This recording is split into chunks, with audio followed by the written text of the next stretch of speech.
locked in my decision to have a collision with my purpose.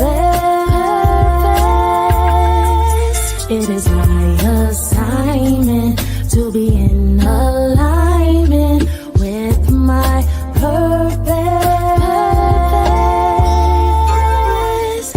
I'm locked in, going all out, no fear, no doubt.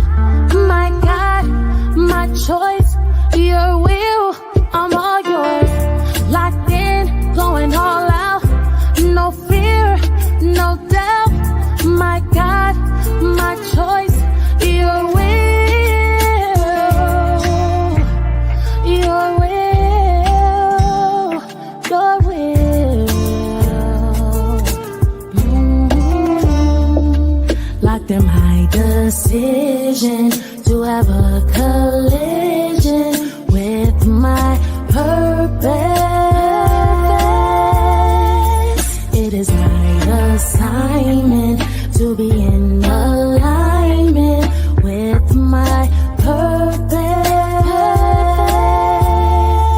Have a collision with purpose, 'cause you know that you're worth it, and your dream is worth capturing. If I'm not living on purpose, then none of it is worth it. My assignment is uplifting souls for the King, souls for the King, souls for the King.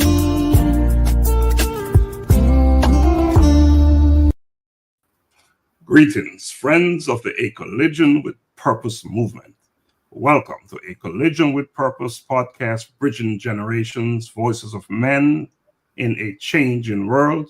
I am Dr. Laxley Stephenson. This groundbreaking podcast delves into the multifaceted experiences of men across different generations in an era where societal norms and expectations rapidly evolve. This show offers young and older men a unique platform to voice their challenges, triumphs, and perspectives. Each episode aims to foster understanding and bridge the gap between generations, exploring themes ranging from masculinity and mental health to career dynamics and personal relationships. By bringing together voices from varied age groups, the show sheds light on the commonalities and differences in the male experience, encouraging open dialogue and mutual training. I am Dr. Garfield McCook, one of your hosts.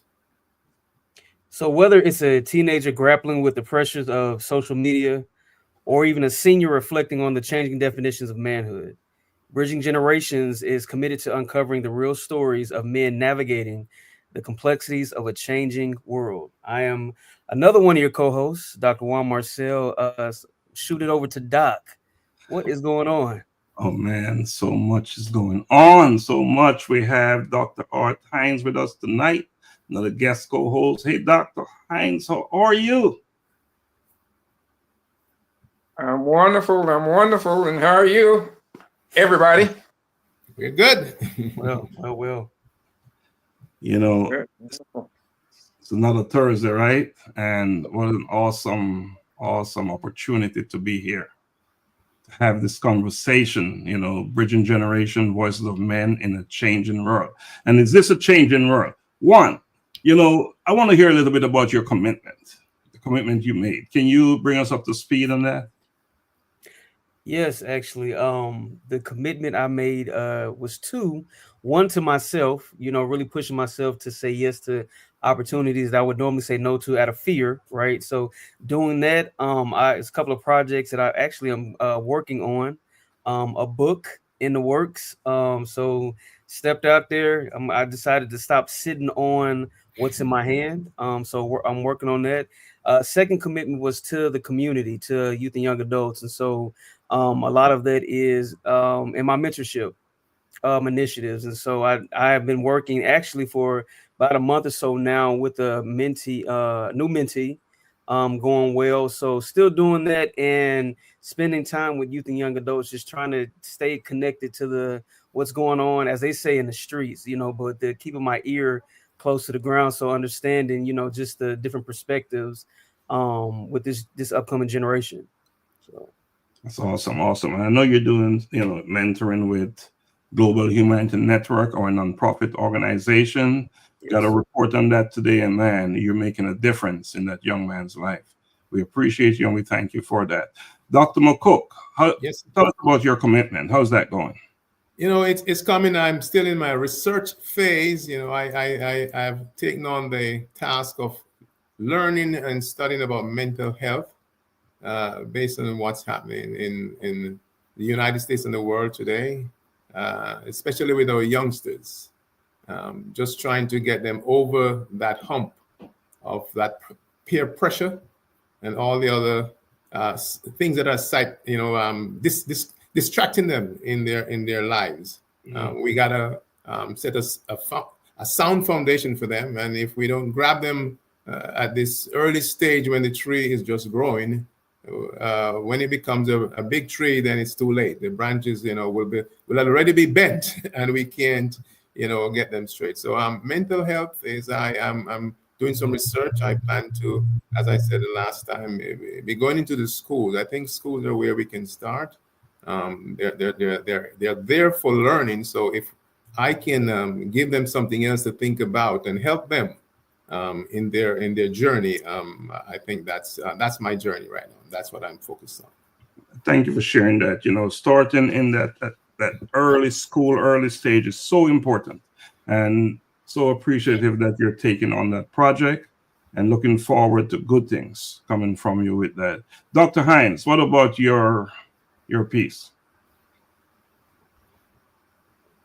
Well, I've taken a total different route that I thought I had 6 months ago. I thought I was in semi-retirement.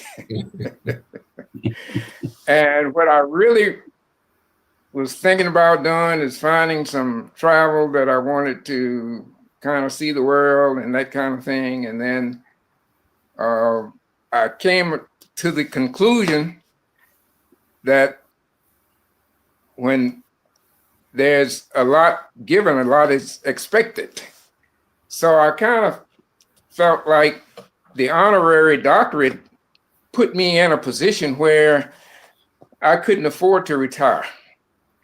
So it just kept coming to me, well, what you really need to do is work on your aspirations and make it happen. So I've been an instructor for about half of my career. And I always have a high appreciation for the need for information, the need for education. And I kind of thought about it. I said, well, there's a plenty need right now. As a matter of fact, it seemed to be more now than it was when I was in the classroom. So it came to me, I was talking to some young people, and I just asked them what I thought was one very simple question. Well, do you know Dr. Martin Luther King? Yeah, okay, just tell me a little bit about him. Well, he said, I have a dream. And that was about the extent of it. I said, oh no, I think that's a failure right there. And I think part of that blame goes to us. Part of it is part of the information that we failed to relate. So I kind of thought, well, you know what? Let me just spend a little time listening, asking questions so that I can get a very good feel for the problem. And my goal is solutions, not just get the information, but craft solutions for the problems. So that has newly invigorated me to get to work. I appreciate you talking about education, the importance of it, and information. Our guest tonight is all about education, and I won't give it away. We'll be bringing him on in the second segment. But before we do that, let us bring on our producer, and she will shed some light on the colloquium. Let's bring on Dr. Donna Thompson. Hello, Donna. How you doing? Welcome to the show. How are you? Hello, good evening. I'm great. Thank you for having me this evening. Wow. How's everyone doing? Good. How are Fine. you? Good. One, Doing this without you is not an easy task, so we always like to bring you on. Even though this show is about bridging generation voices of men, your perspective makes such a big difference. So we always love to have you on here. Plus, who can explain it like you, right? You're the explainer. So I'm going to play a video and I want you to talk through it as we're playing it, okay? Okay. Alrighty. So, as we know that we are having our second year of a Collision with Purpose colloquium, which will take place on February 22nd at the Shiloh High School. And of course, it's going to be an evening of lots of entertainment, but a great part of the night is really self-discovery, right? Where you will kind of like reconnect with self and be inspired by other individuals and them sharing, their story. It's going to be an evening where we'll honor numerous individuals from the community who have been tirelessly doing, humanitarian work in their community. And we're just going to take an opportunity to, of course, honor those individuals. We're going to have guest speakers from across the pond, like Dr. Stephenson liked to say. But we will have our guest speaker that's coming, will be joining us from the continent of Africa. Of course, will be coming in. We're going to have individuals from Jamaica. We're going to have California. So it's going to be an evening packed with a lot of individuals who's going to pour into us. And, once again, we're, of course, going to have scholarships for our students. We're going to have entertainment. And definitely, it's going to be a night where you're going to pour into yourself as well and just kind of like rediscover yourself. Tickets are currently on sale. It's currently the early bird special for $60. So you want to go ahead, get your tickets now. It is an early bird special. The price will be going up, of course, and you can purchase your tickets at www.acollisionwithpurpose.com. So go ahead and jump on that opportunity and get your tickets. When you purchase your tickets, you will be receiving a copy of this powerful book, Daily Insights Unveiled, Your Odyssey to Find Purpose by Dr. Laxley Stephenson.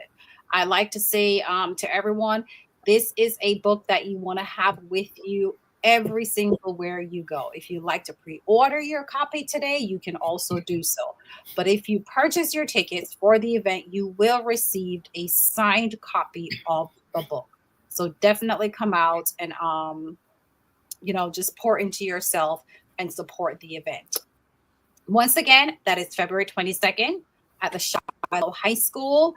Doors open at 5 p.m. The event begins at 6 p.m. sharp. So you want to be.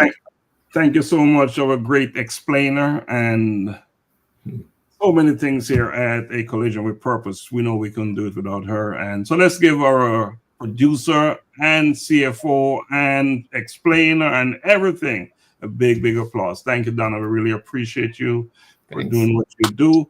And the link to purchase your ticket and for the event is posted in the caption, in the comments. And so if you just want to purchase the book, it's also there.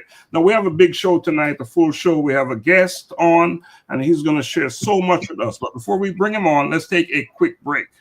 All right? So what should we play? Let's play Bold Kids. How about that? We agree? Let's play Bold Kids? Do it. Let's do it. That's what I'm a bold kid, I'm a bold kid. I'm a bold kid, I'm a bold kid. I wake up in the morning and I praise the Lord. I thank Him for His protection and I walk in His steps, declaring that today's provision is set up for me. I love God and I love my friends. I'm a bold kid. I'm a bold kid. I'm a bold kid. I put on my armor and I read His word, blessing come out of my mouth. Cause I know to whom I belong, I am bold for Christ. Holy Spirit dwelling within me, carrying His presence wherever He sends me. I'm a bold kid, I'm a bold kid. I'm a kid. I'm a bull kid.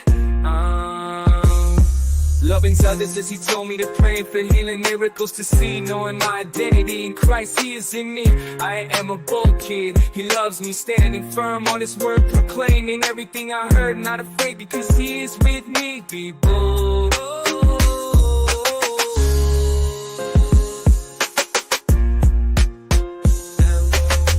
I'm a bold kid, I'm a bold kid, I'm a bold kid, I'm a bold kid. Put on my armor and I let his word blessing come out of my mouth, because I know to whom I belong. I am bold for Christ, Holy Spirit dwelling within me, carrying his presence wherever he sends me. I'm a bold kid, I'm a bold kid, I'm a bold kid, I'm a bold kid. All right, welcome back. Welcome back to Bridging Generations, Voices of Men in a Changing World. And what a changing world we're living in. How about that song, Bold Kid, that whole line there? What's going on with that? It just speaks to the truth. It just tells you exactly what life is about and what being bold is, and from a kid's perspective, if you want to say that. And I think it just says a lot. I mean, people out there who are listening to it will jive with it. They'll remember it, based on the background music that is with it. And Juan, I know you're a bold kid, grown man, but a bold kid. Oh, absolutely, absolutely. I as you, I love the message. I mean, for all, like you were alluding to, of all ages, we are all bold kids, and so I just love the message that it gives, especially to the younger generation. Especially to the younger generation. Well, I feel like I'm in that younger generation class. We all are. At least that's where I spend most of my time, because that's where it's happening. That's the future. Yeah. So what a great place to spend your time, brother Hines. I know you're a bold kid yourself. Yes, sir. I am. And I would change the perspective a little bit and say, in the making. I'm a bold kid in the making. And I think that's pretty apropos for a lot of our youth. A lot of our youth are very bold kids, but they're still in the making, and they still have a need for the imprint that we can help to make and pull out the reality of the bold kid on them. So I'll be working on that part of it. Well, keep on working on it. That's what it's all about. It's never built. Nothing is ever built. It's always being built, and that's what we're all about. It's always about learning, growing, being developed, becoming better and better and better, whatever it is we do. All right, so I think it's time. Right. Dr. McCook, Yes. Let's bring on our guest, and let's do it in a collision with purpose style. Yes. Well, it gives me great pleasure to introduce our special guest tonight. He is a distinguished best-selling author, award-winning leader, strategist, and public speaker based here in Atlanta, Georgia. He's the founder and president of the John Ughulu Foundation and Mainseed Christian University, dedicated to empowering individuals and uplifting communities worldwide. As the host of the Morale Booster podcast, he inspires audiences with his profound insights and personal development and leadership. A prolific writer, he has authored influential books such as The Morale Booster, The 7 P's of an Entrepreneur, and his research on entrepreneurship and leadership is published in esteemed journals. With a PhD in entrepreneurship, certifications from Harvard Business School, and mentorship from Les Brown, Dr. Ughulu has been featured in major platforms including Fox, CBS, and NBC. Passionate about helping others discover their purpose, lead fulfilling lives. He envisions inspiring over 1 billion people to unlock their future potential. Ladies and gentlemen, help me welcome none other than Dr. John Ughulu. Let's give that drum roll. Let's see that drum roll. Let's see that drum roll. Bring him on. Bring him on. Where he is. There he is. Wow. Welcome, welcome. Thank you so much. Thank you. Dr. McCook, thank you so much for the beautiful introduction. In fact, when I grow up, I'll save up some money so I can plead with you to see if you can be someone who would be introducing me everywhere I go to. You did a fantastic job, but I know I cannot pay you right now, so I will save up so that one day I can meet you and say, hey, I have the money. Would you please be willing to go with me all over the world so you can introduce me? Thank you. I'll be there. You're wonderful. Dr. Ughulu, you're all over the world right now. You have folks watching from the United Kingdom, from Canada, from Jamaica, and everywhere here in the United States and Atlanta, everywhere. So you're all over the world. So Dr. McCook just introduced you all over the world. How about that? Oh, well, to God be all the glory. You know, I always tell people that we are just vessels being used by the Almighty God to do some work because we have an expiry date here on earth. All right. So I really do appreciate you all. The introduction was awesome. Dr. Laxley, Stephenson, look, it's an honor, a privilege to be on your show today. Dr. Marcel, Dr. Hines, and our lady from the producer. She's not here right now. Appreciate all of you. I thank you once again. It's indeed an honor and a privilege being here. And to the guests that are listening right now, I want you all to know, just like the song said, it says, we are all bold kids. And why is that? Because we were wonderfully and fearfully made by the Almighty God. Right? So I want you all to know that this is a special evening, and God is going to use every one of us here to inspire you. God is going to use us here through this program to bless and ignite the reticular activating system of those whose RAS needs to be activated by the special grace of God. You're all blessed. Thank you once again.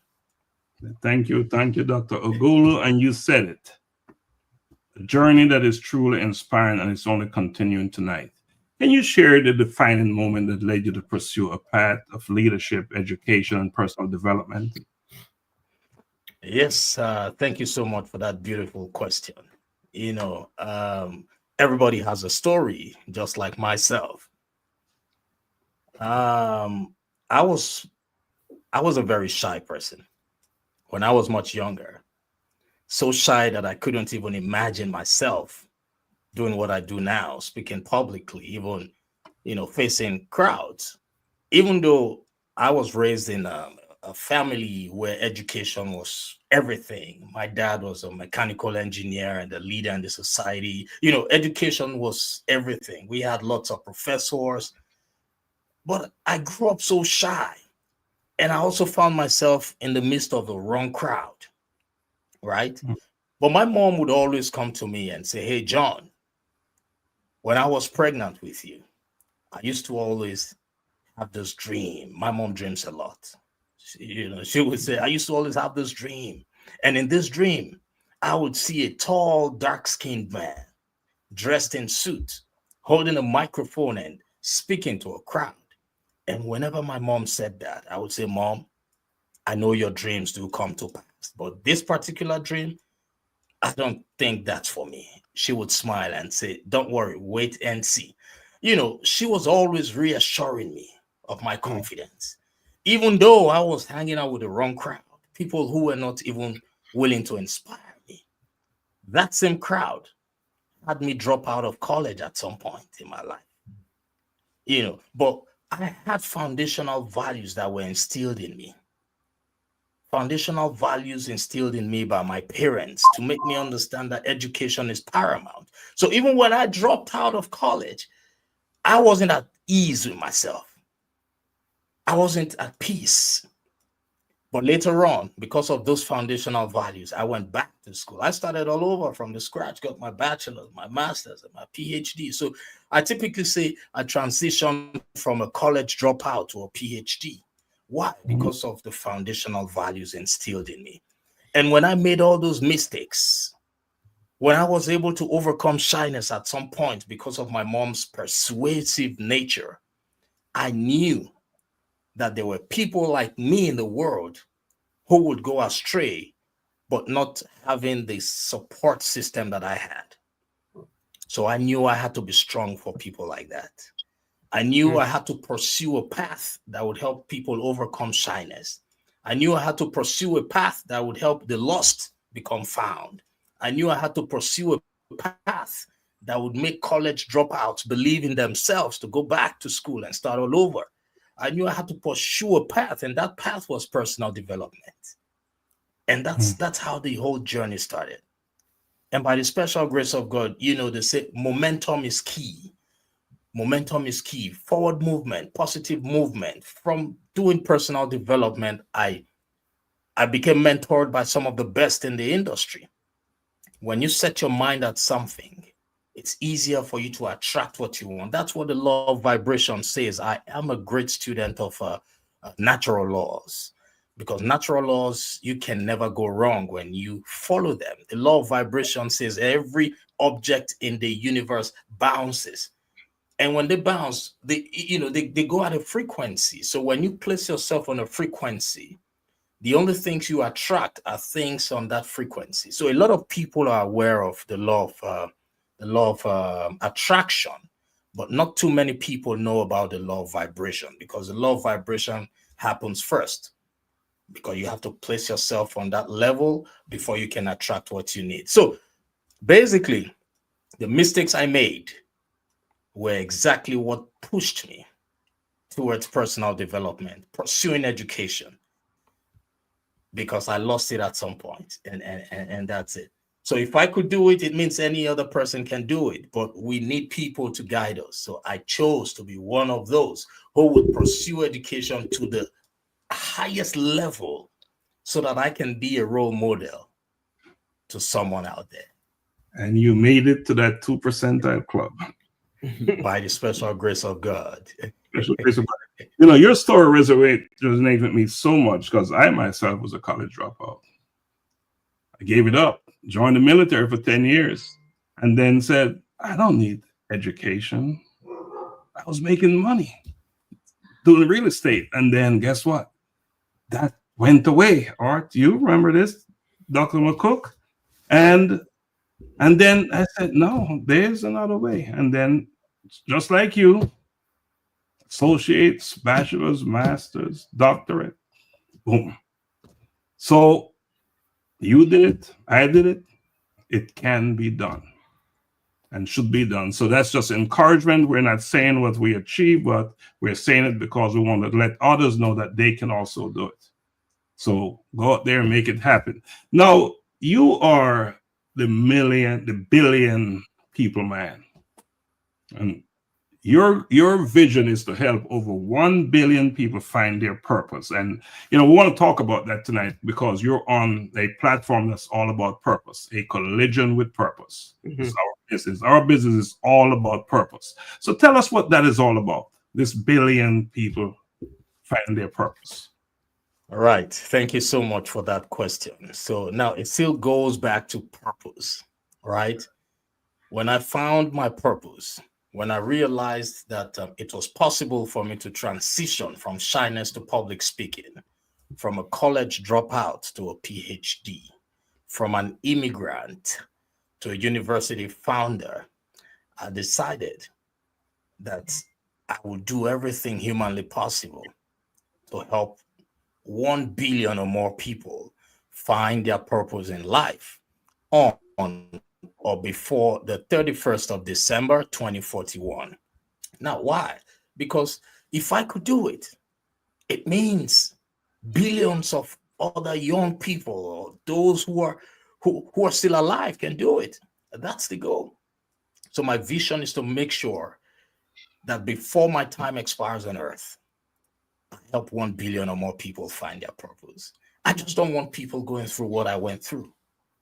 You know, yeah. So that's the vision. I see a world where, 1 billion plus people through me would identify their greatness, would know where they're from, would know why they're on earth, would know what they can do, and would also know where they're going to.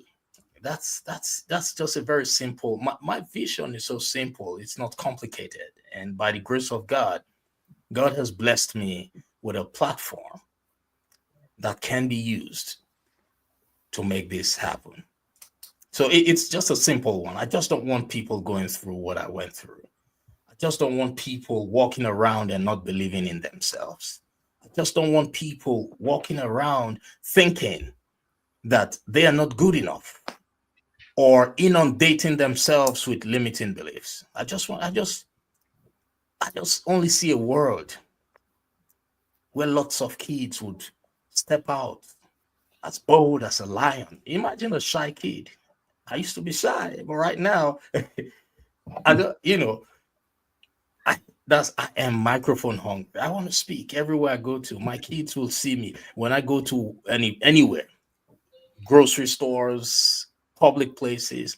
I always want to speak to people. Why? Because I want to make sure that the person who is walking past me knows who he or she is and what he or she can accomplish in life.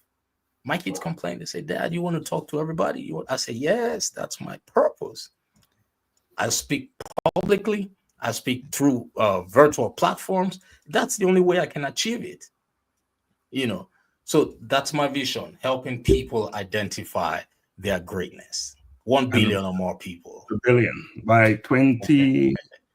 By 2041. So it's out there.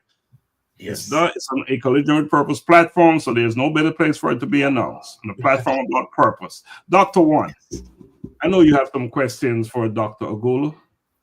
Well, yeah, kind of just a follow up to what you just said. You spoke a lot about helping people to find their purpose, of course, but so they don't make the same mistakes that you made. So, what advice would you give to someone searching for clarity in their life's direction? Well, that's a great question. First, my suggestion is everyone who's listening right now, I don't know where you all are listening from, but I want you to, first of all, figure out what the meaning of the word purpose is. I am a communicator. I used to say I am a teacher, but I realized that there are two different people. A teacher is good at making easy things become complicated, but a communicator is good at making complicated things become easy. So I no longer call myself a teacher. I call myself a communicator. So let's start by encouraging people to go to the dictionary, like right now. Find what the meaning of the word purpose is. And when you figure that out, the next suggestion will be find what the meaning of the word future is. So when you know what that word purpose means, in my own opinion, purpose means whatever we are made for. This pen right here has a purpose. This pen was made to write. A seed has a purpose because from a seed, you can get a tree, right? From a tree, you can get a fruit. From a fruit, you get a seed again. And from that seed again, you get a tree again. And the fruit that's the purpose of a seed, a plant. We've come to realize, studies have shown that humans are the only species that do not live to the fullest of their purpose. Other species, they live to the fullest. But humans are the only species. Why? Because God gave us something different. And that difference is the willpower. Because we have willpower, sometimes we don't get to even leave our purpose. So for that man or that woman who's still trying to figure out what his or her purpose is, first of all, understand that your purpose is what you are made for. And my question back to you all now is, what were you made for? So what helped me identify my purpose was, there were 5 questions that the late Dr. Miles Monroe of blessed memory, he asked. And those were the questions that helped me discover my purpose. And I want to share those questions with our listeners right now. Because the moment you are able to figure out the answers to those 5 questions, your life will change. You will find your purpose, right? The first question is, who am I? Mm-hmm. Now, the questions might seem easy. They might sound easy, but trust me, it could take some people days to figure the answers. It could take some people weeks. It could also take some people months. It could take some people years to figure out the answers. And some people during their lifetime might not even figure it out. So the first question is, it was from Dr. Miles Monroe. These are not my original questions, but these are questions that helped me find my purpose. The first one is, who am I? Who are you? You need to first of all know who you are. Who are you? I don't know about you, but I know who I am. Right? I know I am a morale booster. That's who I am. My name is John, but that's not who I am. I am a doctor, but that's not who I am.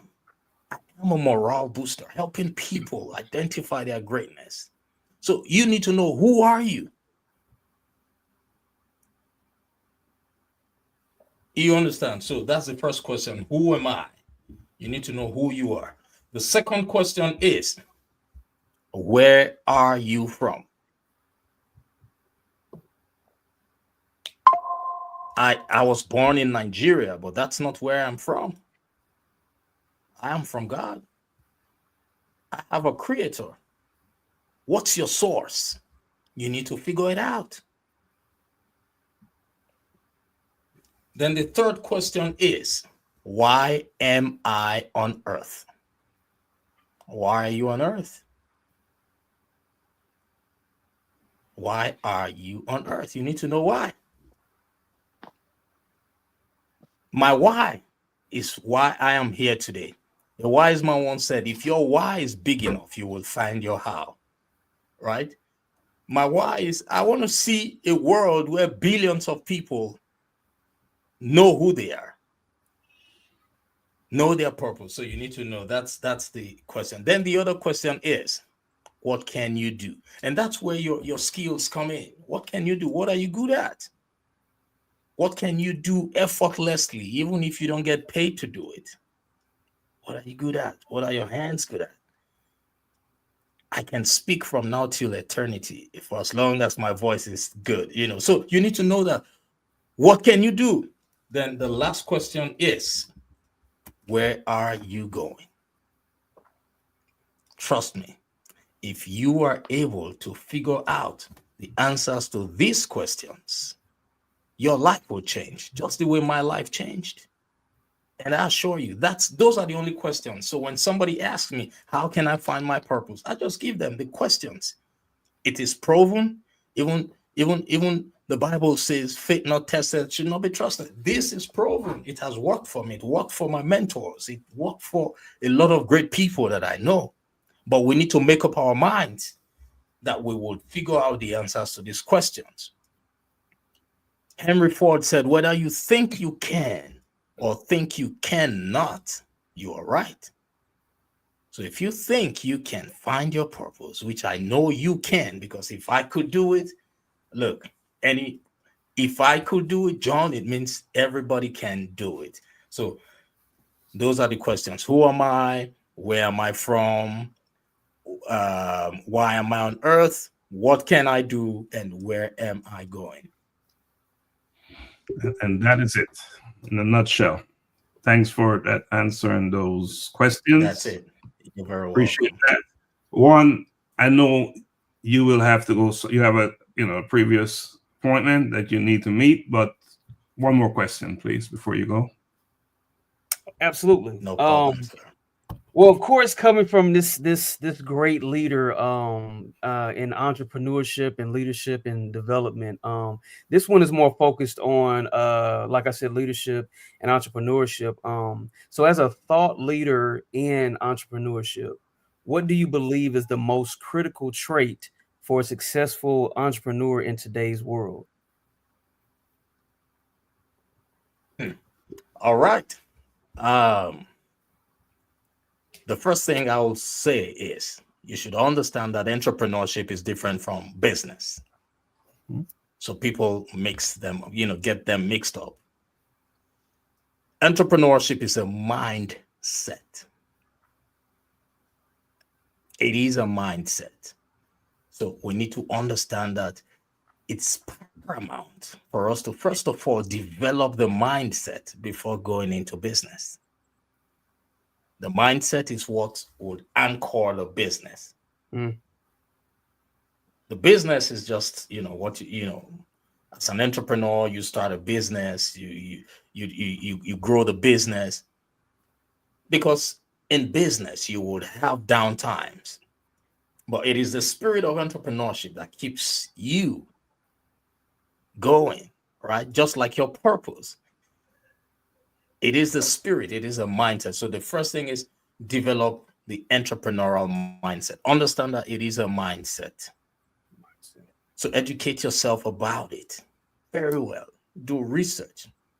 Not everybody can be an entrepreneur. Everybody can, but not everybody will be an entrepreneur. Because we have the willpower to do whatever we want to do. But understand it is a mindset. So when you have that mindset, then you can go and grab resources like this. I have this book here. It's titled The 7 P's of an Entrepreneur. I wrote this for aspiring and brand new entrepreneurs. It's available on Amazon, or you can get it from my website, johnughulu.com. It's titled The 7 P's of an Entrepreneur. Everything you need as an aspiring entrepreneur or a brand new entrepreneur, you would find it. It's not so much, just a few pages. Develop the mindset. Understand that it's a mindset. Yes. That's good. Appreciate that. Entrepreneur, Art, something about that. And Dr. McCook, as a true entrepreneur yourself, it's all about the mindset, right?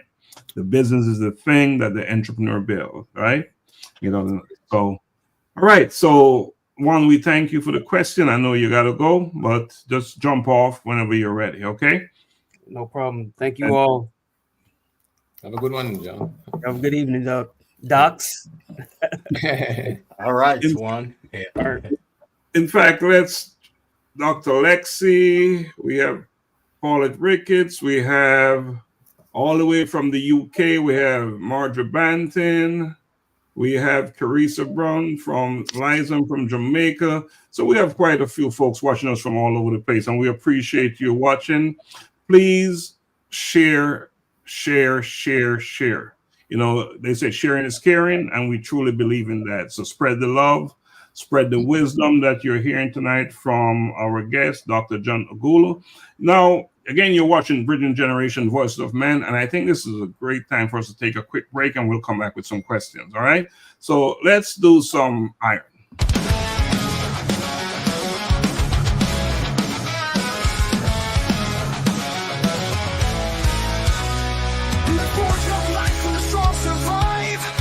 Written of hearts that strive through fire and flame, they find their way, becoming iron where courage holds sway. Becoming iron, with hearts forged in fire, tales of courage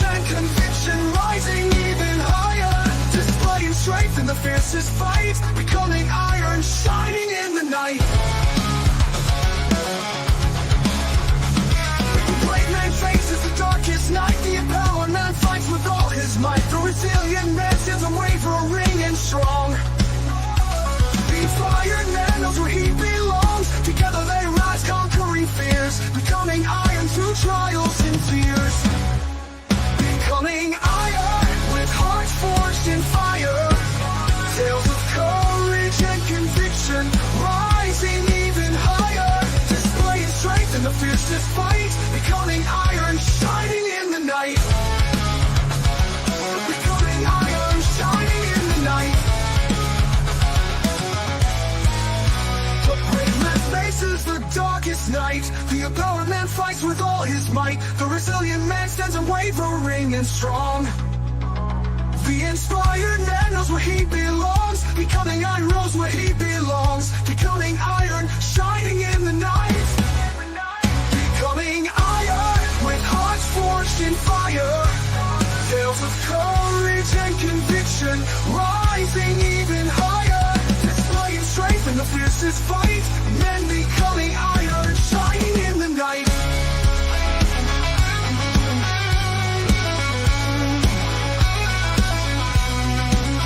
The brave man faces the darkest night. The empowered man fights with all his might. The resilient man stands unwavering and strong, shining in the night. And the tales unfold and the battle's new. Convictions light sees them through. From abysses deep to the morning light. They becoming iron in the endless fight. Becoming iron with hearts forged in fire. Tales of courage and conviction, rising even higher. Displaying strength in the fiercest fight. Men becoming iron, shining in the night. In the tales of old and the battles new, convictions like season through. From abysses deep to the morning light, they become iron in the endless fight. They become iron in the endless fight. In the tales of old and the battles new, convictions like season through. In the tales of old, conviction light sees them through. Men becoming iron, right? So welcome back to Bridging Generation, Voices of Men in a Changing World. Our guest tonight is Dr. John Ughulu, president of Mainseed Christian University and president of the John Ughulu Foundation. All right, so gentlemen, becoming iron. We identified 4 men, different types of men. Dr. McCook, which one are you? I think I'm an iron. I mean, you know, it took a while to get there. You know, Are you resilient? Resilient. I'm resilient in that, you know, if there's a task, I always say that in life, when we think we have obstacles, they're not really obstacles. It's God challenging us. He's giving us a test. And all we have to do is be resilient and pass the test. Right. Dr. McCook is a resilient man. Dr. Hines, are you, which of these categories did you fit into best? Well, give me a little hint of the rest of them. Let me make sure. Brave, empowered, inspiring, resilient.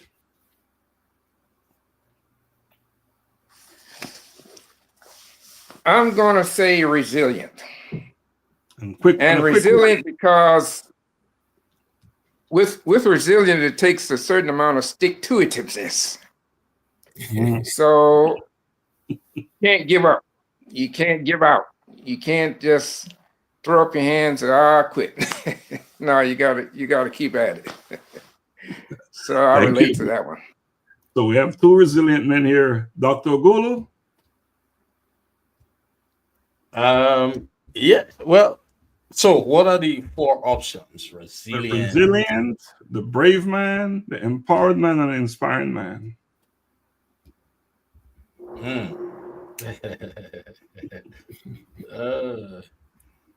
Okay, so I am writing it down. Resilient, brave, empowered, and inspiring. I will say I am the Genesis 1:27 man. Because God made us in his image and likeness, and all these 4 are contained part of the creature that God made, you know. So we're all those, but the one that you identify with the most. You gotta make it. You gotta pick one. So I would say I am all of them, but if I get to pick one, that will not be a sincere answer. Okay. Yes, that will not be a sincere answer because I am brave, like extremely brave. Mm-hmm. I am empowered by Mm-hmm. my source, the Almighty Mm-hmm. God, inspiring, and that's who I am. I am a moral booster. So if I were to pick one, that would not be an honest answer for me. Yeah, Well, okay, Paul. yeah. Well, the thing is, all of those make us into who we are, right?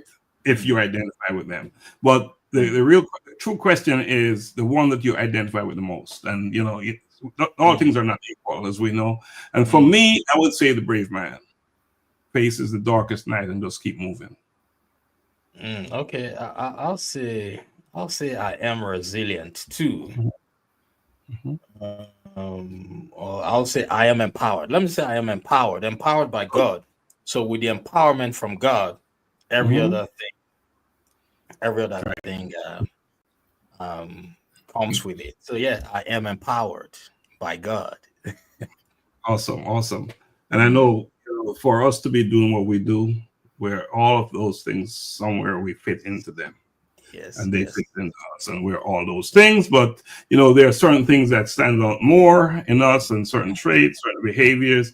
Anyway, so that was the purpose of that question. Well, now let's get back to the main thing. And so, Dr. McCook, questions for Dr. Ughulu? Well, let me back up a little to what he mentioned something earlier about at one time he saw himself as a teacher, but now he sees himself as a communicator. And I like that analogy in that he says teachers take simple things and make it difficult, while a communicator takes difficult things and make it simple. I remember in high school, I had some science teachers, and Mark, they know their material, but they just could not communicate it to us so we could understand. So I like that analogy you gave. Now, Doc, I know you're an entrepreneur, you're a leader. Regarding the leadership role, how does, and I think leadership evolves over time. How do you think leadership principles differ between generations? You see all what's going on here now. You can go back in history. How do you think leadership principles differ between generations, and how can they be harmonized? Well, that's a great question. Leadership, in my own definition, is just it's all about inspiring people. It's as simple as that, empowering others, right? So in my book, I wrote about in this book titled Leadership Principles Unleashed, I wrote about the 4 pillars that every leader that we have studied over time, these are principles that they all have. The first one is taking charge. The second one is leading a team. The third principle is empowering yourself and empowering others. And the fourth one is, relying on a network. So I don't think leadership has changed or, will change for as long as we have leaders. A leader is always focused on those 4 things: taking charge, empowering him or herself, and empowering others, right? Leading their team and relying on a network. So a leader is always building a network, always building people who would learn from him or her. The only thing I know has changed is people who just call themselves leaders without having to go through the process, because leadership is a lifelong learning process. You keep learning. Technology is now involved, which should make it easier for us to cultivate more leaders. But I think the principles still remain the same. you let's use yourself as an example. You did not become a leader overnight. You went through a process. Over time, you're becoming a better leader, right? So the principles don't change, in my own opinion.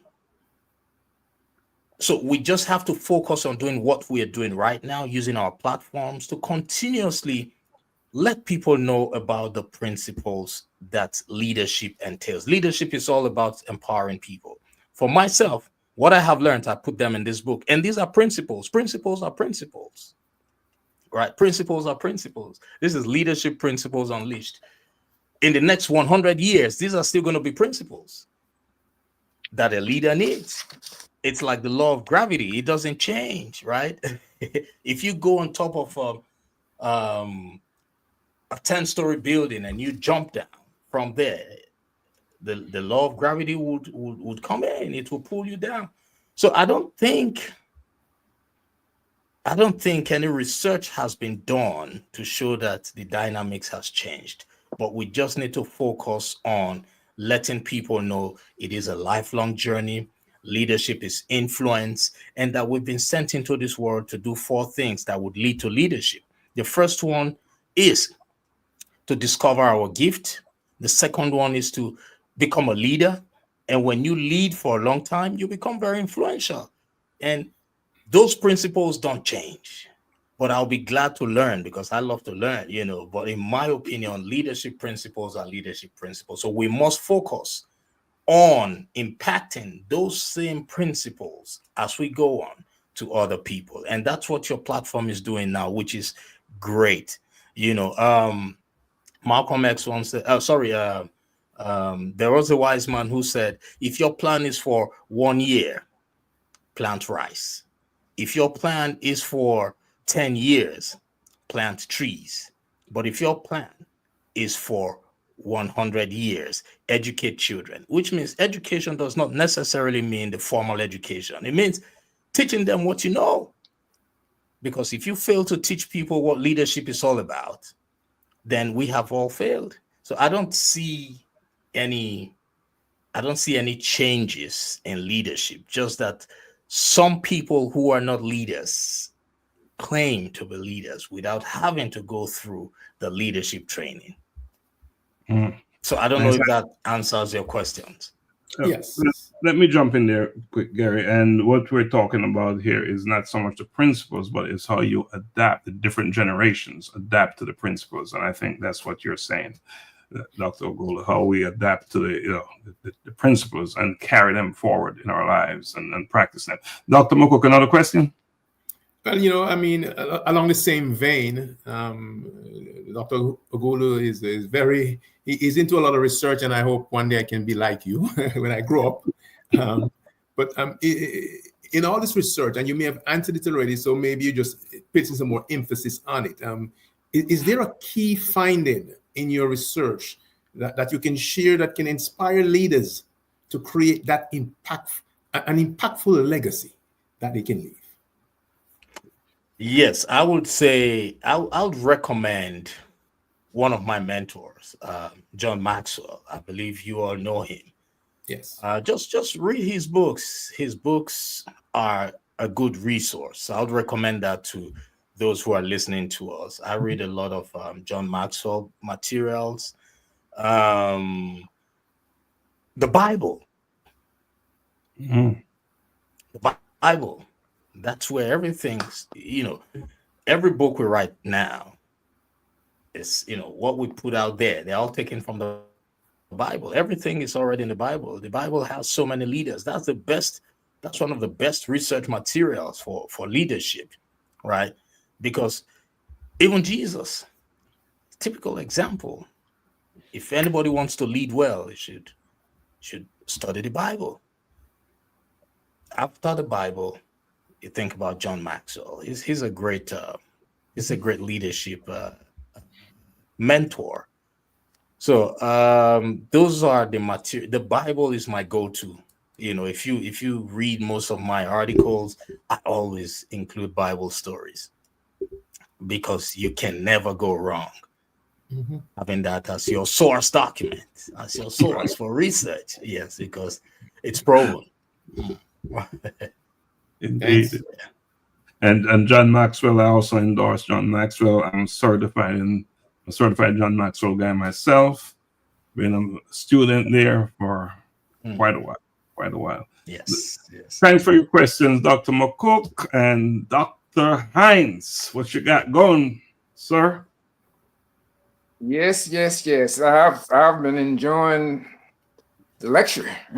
it's more of the information. I'll put it that way. He's not a teacher anymore. He's a communicator. Let's not bring it to the classroom. Yes. So much. Okay, go ahead.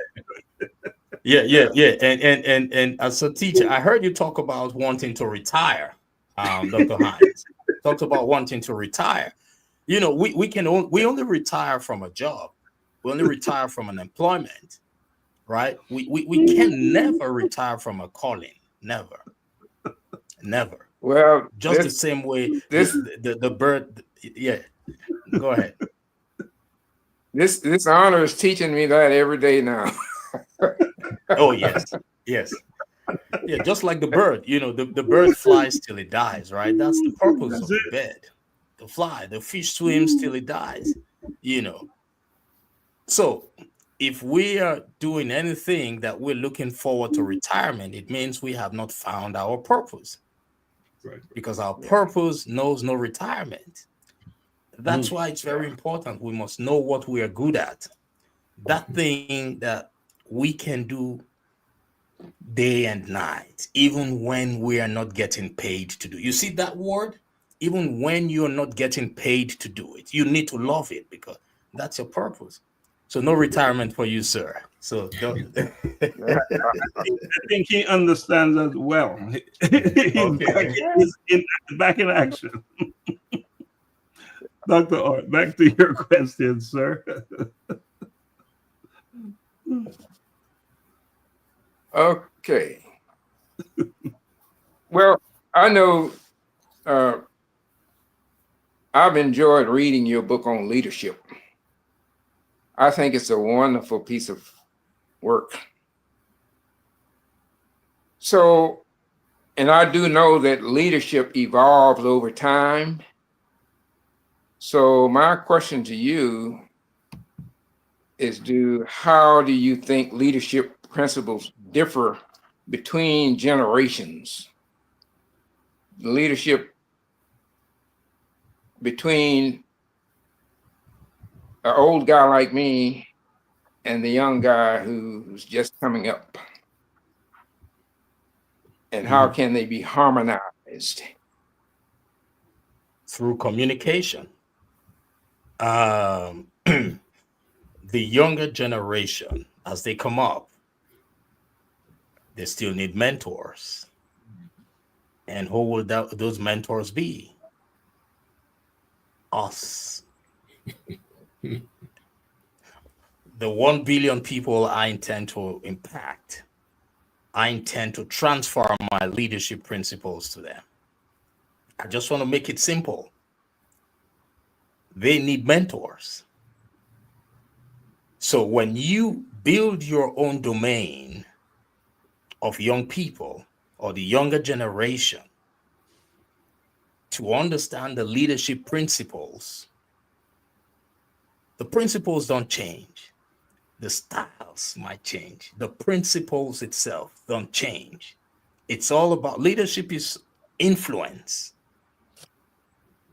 You know, it's influence. So what we need to do is to constantly transfer what we have learned as regards leadership to the next generation. If we cannot do that, then we have failed.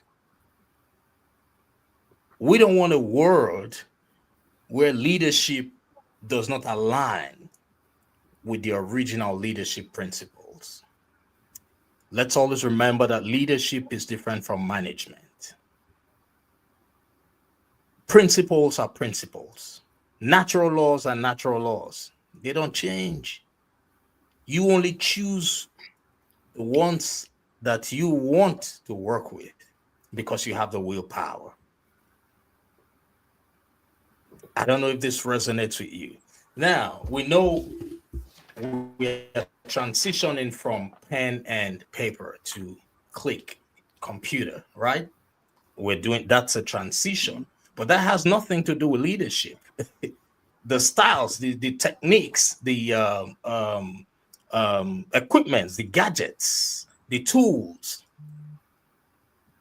for leadership might change, but the principles of leadership are there. It's all about motivating people. A leader does not have to be a technical person. Not technical. A leader does not need to be too good at a job, right? A leader must be good at inspiring people who are good at something. I don't know if that resonates with you. The leader is not the most intelligent person. It's not the best at the job. But the leader is that person who sees farther than others and who sees before others see. That's leadership. So when we say it evolves, we need to be specific. What evolves? It's all about motivating people. That will not evolve. That will not change for a leader. As a leader, if your job is not to motivate the engineer who's so good at his job, then that's not leadership. Your job is, hey, you have an engineer on your team. He's so good or she's so good. And you don't even know anything about that job. Your job as a leader is to motivate that man or that woman so that they can believe in themselves, so that they can understand that, hey, I have someone on my side who would inspire me. Even when I make mistakes, he can say, hey, it doesn't matter. Failure is a sign of work in progress. Keep going. I believe in you. That's a leader. So there's a difference between a leader and a manager.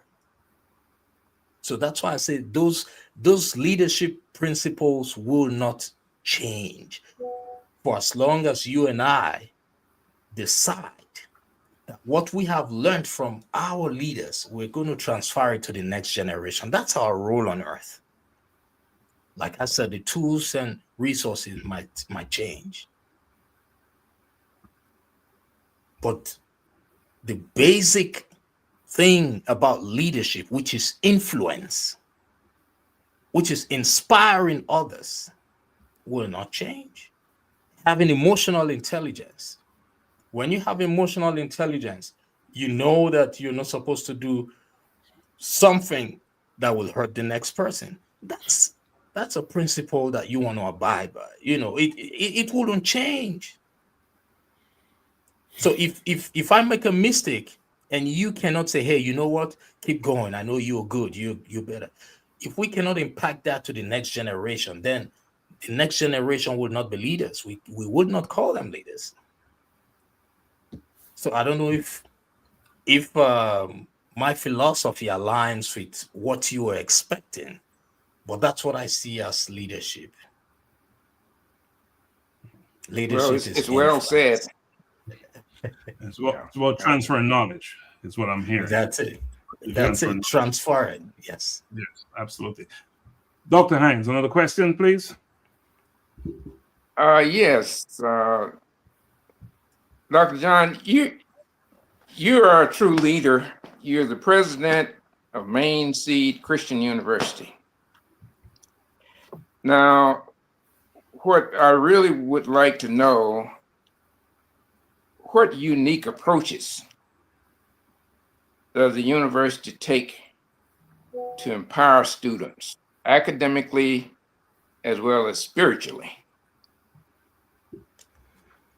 Yes, that's a great question. First of all, we focus on utilizing emotional intelligence for the people that work with us, because when you empower the people around you, the students will be happy. So we have a structure whereby I try to always let the people who work for the university do their jobs. I don't interfere. So by empowering them, we know the students will be fine. So we have policies in place for everything. There's a policy for everything. And we make it clear to everybody. So having policies that everybody can see makes the job makes the job easy, right? So having policies, having the best team, because without a great team, nothing will happen. Nothing. Like you will put in all the work by yourself and nothing will will become easy. So my strategy is number one, emotional intelligence, understanding that everybody's a human being. And we also have great people who have been helping us work on scholarships. Scholarship is a great one for us. So our goal is we're bringing in people who cannot afford the conventional university tuitions and allowing them the opportunity of getting a degree without breaking the bank, without owing any student loans. So that's part of it. And also by ensuring that the people who teach at this school are people who love the job. That's it. So we hire people who are passionate. Our goal is to become, a top-notch leadership university. We don't want to struggle to become the best in engineering or the best in medicine, or we just want to be known for leadership. It's part of the process of creating more leaders. In fact, our watchword is fostering faith and cultivating leaders, to transfer the leadership norms to those who are interested in becoming leaders. It's part of the 1 billion process, 1 billion vision process, right? So our empowerment process is emotional intelligence for both the staff and the students, hiring the best people who are willing to take the job as a calling, not just as a job, right? Because our employment is what we get paid to do, but our calling is what we were born to do. So those people who, if tomorrow we say, hey, we cannot afford to pay your salaries like right now, but I know it won't get to that. Would you be willing to continue empowering the students? It's not all about the salary. It's about, we have people who want to pour into students, who want to help create the next generation of leaders. So that's our strategy. And there's a policy that guides everybody, including myself, that we have in place. Our goal is to ensure that we provide affordable and quality education in the areas of leadership. Dr. Hines, thank you for the question. Dr. Ughulu, thank you for that answer. And the thing is that I want to leave with everyone where that question is concerned is, if we cannot afford to pay you tomorrow for the work you're doing, are you willing to stay on and do that work? That is the question. That is the question indeed. Now, Dr. Ughulu, this time you can only choose one. You don't have 4 options or 2 options or 3 options, just one. I want to establish that up front. All right. And I would like for you to get into that camera as close as you can. And I know you did not achieve what you achieved by yourself. You're not where you are because of you. You've done some work, but it's not all because of you. I want you to look into the camera and identify a person on earth and say thank you to them and call their name for what they've done to support you. One, you can only do one. All right, that's an easy one. Apart from my Heavenly Father, I would say my mom,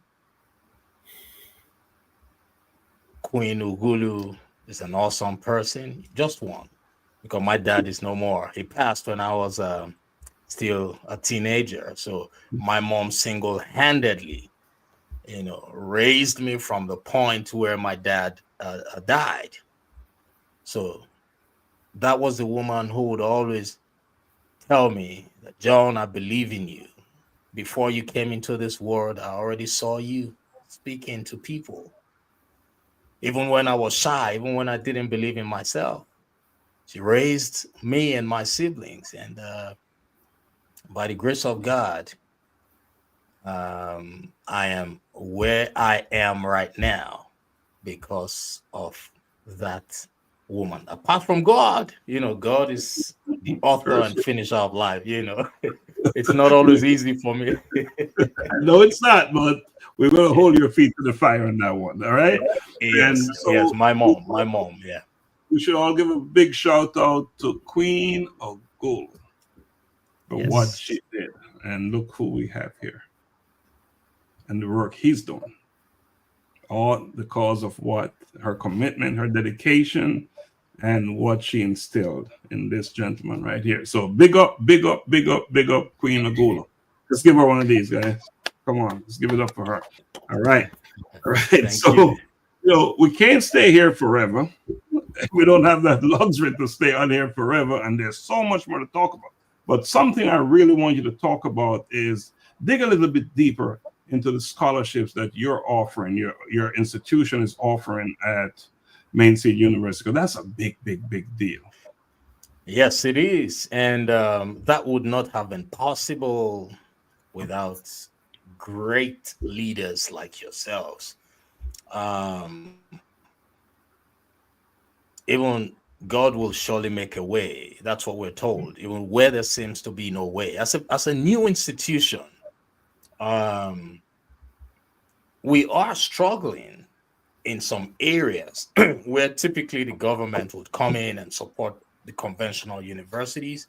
And as a new religious-based institution, we do not have the right funding at the moment that we need from the government.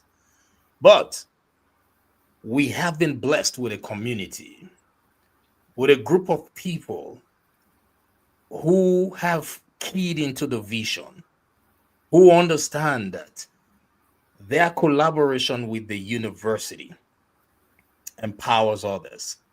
So I want to say thank you all. You are all part of our community, and you've been responsible. Look, every student we have right now, as a new institution, they are on scholarship, courtesy people like yourselves. So we have private individuals like yourselves who, through their support, have made it possible for us to provide education, scholarships for people, for our bachelor's degree program, master's degree, and PhD programs. And the scholarships are available.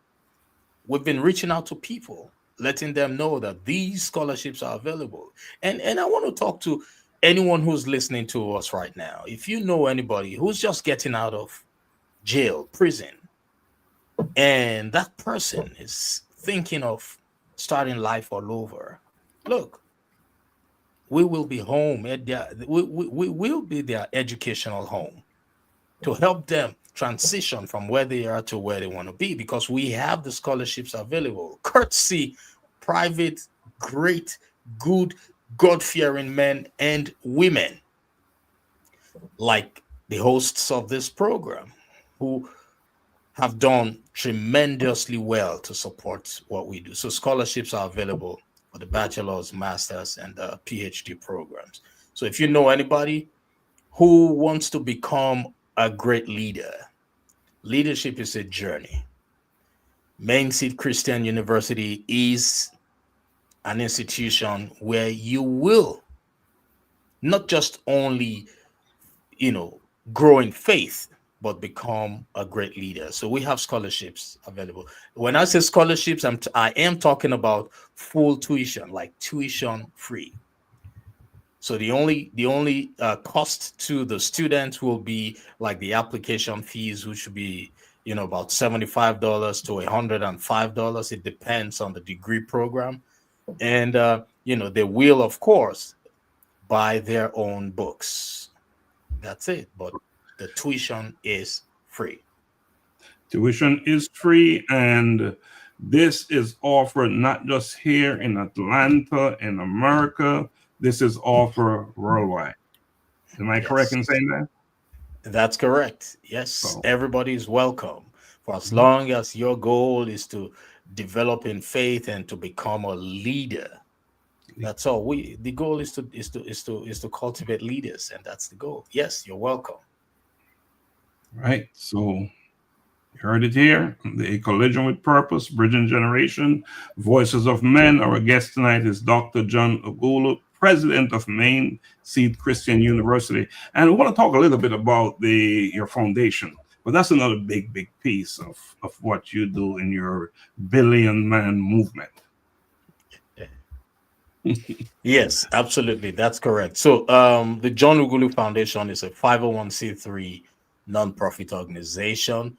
And we focus on coaching and mentoring, growth mindset coaching and mentoring. It's all about helping people find their purpose in life. It's part of our vision, part of our strategy. You know, Greg Reed once said, a goal written down, a dream written down with timelines becomes a goal. A goal broken down into little steps becomes a plan. And a plan backed with action makes your dream come true. So the vision is empower 1 billion people, right? We wrote it down. It became a goal. So when you write your dream down, which we did, it became a goal.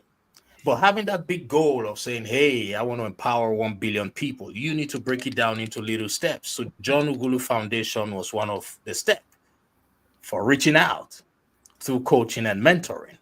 The university is another platform for reaching out, coaching and mentoring. The podcast, another platform, reaching out. So that's how we intend to help people identify their greatness. So John Ughulu Foundation is focused on coaching and mentoring for growth mindset in particular. That's what we do. Yes, that's what's up right there. That's what's up. You know, we joined on our conversation tonight. Dr. McCook, you got to ask one final question. Dr. Hines, one final question, and then we'll go to closing arguments. So let's try and get it done in a timely way. Dr. McCook, please. Yeah, Dr. Ughulu, it's been a pleasure. It's been a warm afternoon listening to you speak. I've listened to folks in the past, and some people are boring, and you have a lot of energy, and you hold your audience. Communication, I know, is very important to you. Now, from a public speaking standpoint, and I know public speaking can be a daunting challenge for many. What are some of the practical steps from your book, From Shyness to Public Speaking, that can help individuals overcome this fear? Yes. I do have that book here, From Shyness to Public Speaking. It's available on Amazon for those who want to overcome shyness and become public speakers. So the first thing is believing in yourself. Mm-hmm. Believing in yourself. A wise person once said, if you get rid of the enemy within, then the enemy from outside can do us no harm. If you get rid of the enemy within, then the enemy from outside can do us no harm. What does that mean? For me to explain the meaning of that, I need to first of all give an example of what some of those enemies are. The first one is not believing in ourselves. That's one great enemy. The second one is procrastination. And there are a lot of them like that, right? So shyness is a limiting belief. And what's a limiting belief? A limiting belief is a belief that prevents us from achieving our goals. That's it. Saying, hey, I don't like public speaking. That's already a limiting belief. Why? Because studies have shown that leaders are speakers. Studies have shown that leaders are readers. So, and our assignment on earth is to do what? To discover our gift, to serve our gift to the world, to lead, and to leave an impact. So if you are not going to speak because of shyness, it means that, to me, that's a sin already. You're already committing a sin. So first of all, remember, when you remember that it's a sin to be shy, which means you would not be able to communicate what God has asked you to come into this world to do to the next generation. You're robbing them of what you should teach them. So the first thing is believe in yourself. Know that as a leader, you must speak. Leaders are speakers. Leaders are readers. That's the first thing I wrote in here.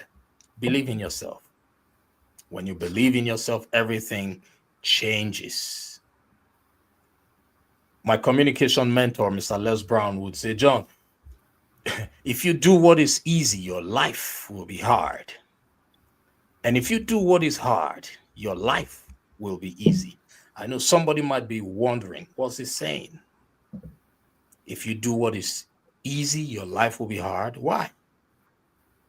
That's the truth. If you do what is easy, your life will be hard. What are the easy things in life? Self-doubt. It's the easiest thing. Procrastination. Oh my God. That's too easy. So if we do those things, our lives will be hard. But if we do the hard things, like taking charge, accepting that we can and we will, it's hard. If we do those hard things, our lives will be easy. So for that person who's listening to us right now, who's shy, who's thinking of overcoming shyness, I want you to imagine this, that John used to be a very shy person, not just shy, extremely shy. I don't know the medical word to use to describe my shyness, but I want you to know that it was at the peak, the highest level, where when I go to public places, I like to stay close to the exit door so that if I notice that somebody's going to mistakenly ask me to come to the stage or come say something, I'll just, I'll have to run out of that hall. It was that bad. It was so bad that I wasn't comfortable with people I wasn't close to. So, but today I am microphone hungry. I don't even need to prepare myself. I stay prepared. If I could transition from shyness to public speaking, then it means every other person can do it. And you have to do it because as a leader, you must speak. Leaders are speakers, leaders are readers. So go get a copy of this book. The 10 steps I took are in here, but I just shared one with everybody. Believe in yourself.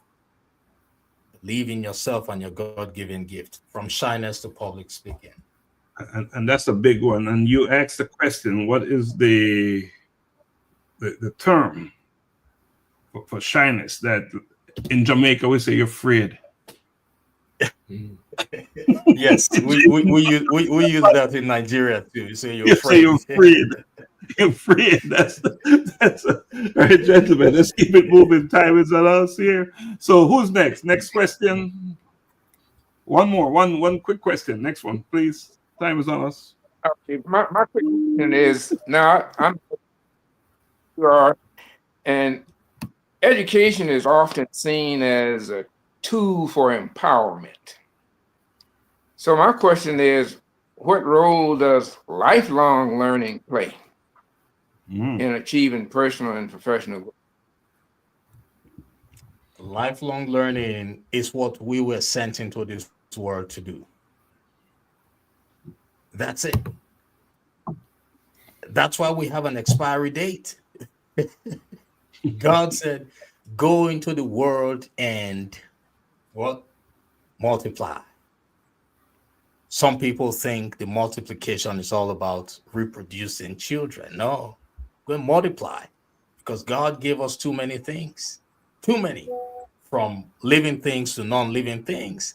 So we need to constantly learn. We need to constantly upgrade our learning process. Education is not just the formal education, the four walls of a university or a formal institution. No, it is a lifelong process, because what I would learn from you is different from what I would learn from Dr. McCook, is different from what I would learn from Dr. Stephenson. And what you already know is different from what you would learn from. We even learn from children. So that's just the word.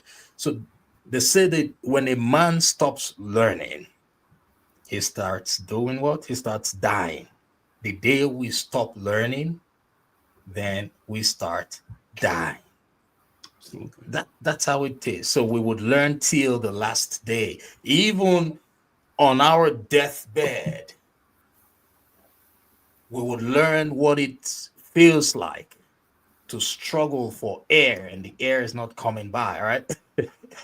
We would learn last lessons to say, hey, I'm trying to breathe, and the air is not coming, but my nostrils are open. So it's going to be, we will learn till the day we die. Amen. You're learning or you're dying. That's it. That's it. So, gentlemen, final thoughts. Dr. Ughulu, is there anything that you'd like to add in terms of a closing argument? This is the opportunity to do so. Yes, sir. Thank you so much. First, I want to say thank you to you and your team for having me here. And I don't know who's listening to us right now, but I know somebody is listening, and I'm speaking to you. You, yes, you who's listening to us. Before I go, I want you to, first of all, know that your belief system matters. And right now, I don't even know where you're listening to us from. I don't know what you know about yourself. Neither do I know what the people around you know about you. But here is one thing that I, John, know about you. Yes, you who's listening to us. I know you have greatness within you. I know you have all it takes to become the best version of yourself. I know you have all it takes to transition from where you are to where you want to be. How do I know that? Because if I could transition from a college dropout to a PhD holder, from a shy person to a public speaker, and from an immigrant to a university founder, it means you too can. It means you have the ability to even do more than what I have done, because you have greatness in you. So I want you to believe in yourself. That's all I want to share before I call it a day with everybody. You have greatness. And thank you all for having me here. And you're doing a great job. Please, no retirement. The work just got started. No retirement. No, we're going to do this, even if we don't get paid to do it. No Hope we agree on that.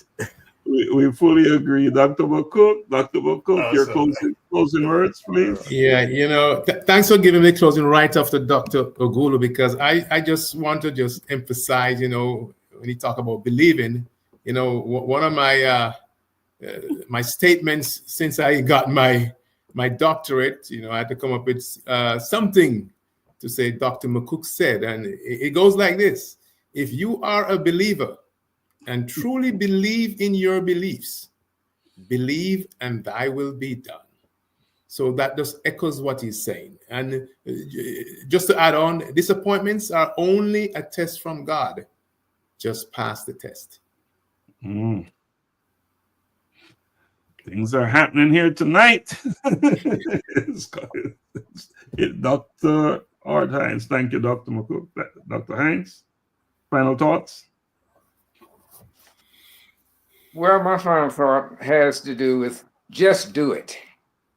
Just do it. We talk about leaders or readers.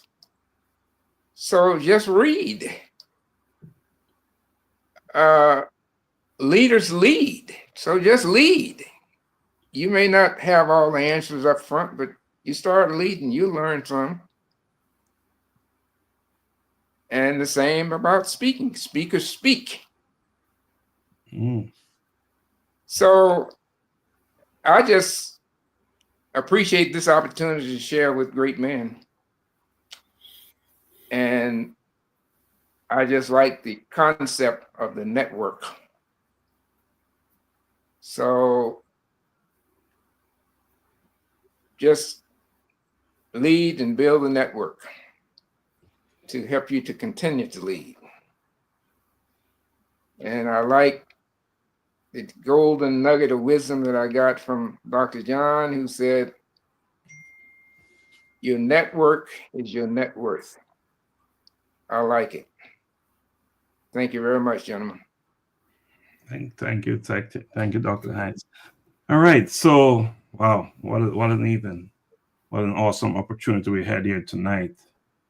You know, I must express my gratitude to you, Dr. John, for joining us tonight on Bridging Generation Voices of Men. Been wanting you to come on for a while, but nothing happens for the right time, right? So perfect timing.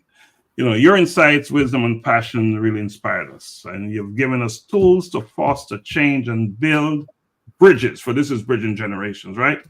Thank you for gracing this platform and enriching the dialogue. Truly appreciate that. To my brothers and co-hosts and sister, Dr. Donna, thank you for standing with me here tonight, guiding the discussion with eloquence, humor. So we did have some humor, right? And commitment to making this show a beacon of hope and understanding. You know, the journey that we've been sharing, the perspectives and so forth, is everything. It's about changing lives, empowering, inspiring, and just be that individual, that person that we're born to be, or that we're here on earth to be, right? Here on earth to be. You know, to our audience, ones who are watching tonight and the ones who will watch the replay, your presence, engagement, you know, is the heartbeat of what we do here. It wouldn't make sense for us to do it without you. So we, you know, your comments that you've made, reflections, remind us of why we're doing this thing that we call Bridging Generation, we call a Collision with Purpose movement. And it's to create a space where voices, speeches, conversations, communications make a difference, to spark actions, and, you know, and to just break down barriers, right? So as we close tonight, I wanted to leave you with a thought about purpose. Purpose is the compass that guides us, even when the road is unclear. Purpose is the fire that fuels us, even when the winds of life blow hard, right? So I want you to understand that no matter where you are on your journey, your purpose journey, know this: your purpose is unique, it is powerful, and it's necessary. You're of significance, you're of value, you're important. All right. So while it may take some time to uncover your purpose for some people, and Dr. Ughulu, you talked about that tonight. You talk about that. Every step you take toward it is a step towards finding and discovering your purpose and ultimately changing the world. As much as you are saying you want to do 1 billion people by 2041. And I have no doubt that you will do that. No doubt that you will do that. So together as men of different generations, and we have different generations here tonight, we're called to lift each other up by sharing our stories and ignite purpose in the hearts of those around us. So let us keep building, keep bridging, and keep believing. That is it. That's all I have to say. Thank you. And blessings always. Dr. Ughulu, we ask that you just stay back with us for a moment, please, while we sign off.